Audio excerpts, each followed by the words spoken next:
What is up, you guys? It is Nick from Ayak Comics coming back at you with Nick's Picks Episode 2, the weekly series where I review a brand spanking new release. Before we begin, don't forget to like, comment, and subscribe, and be sure to hit that notification bell to become a part of the Aw Yeah notification squad. Be awesome.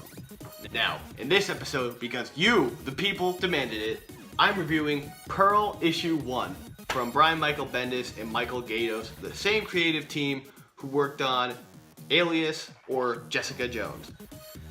Now, I should preface this by saying that this is a spoiler-free review, like the last video, and if you want a real meat and potatoes analysis of this issue, I suggest that you click the link below, and I will of course talk more in depth about it.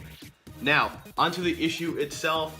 Now, of course, being a first issue with totally new characters, this is bound to be set up for these new cast of characters, which, again, I have stated before in this series, I don't mind at all. In fact, if the setup is strong, I'll most likely like it. And this issue does have some pretty strong setup, but not in the way that Fantastic Four did last week, as it leaves you more of asking questions, asking what'll happen next, what will happen with Pearl, what will happen with the Yakuza and whatnot. And of course, it is setting up intrigue, and that is something that I like about this book, as it keeps asking me questions, it keeps me guessing, and it keeps me wondering what will happen in the next issue.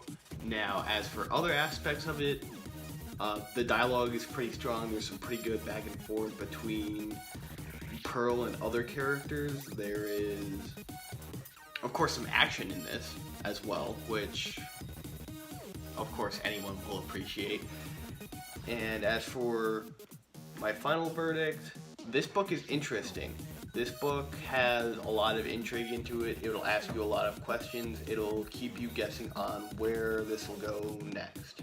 And if you're into a book like that, I would suggest picking it up and giving it a read, as it's interesting to say the least. Now, I am Nick from Ayak Comics, coming to you from my house, and I hope you enjoyed.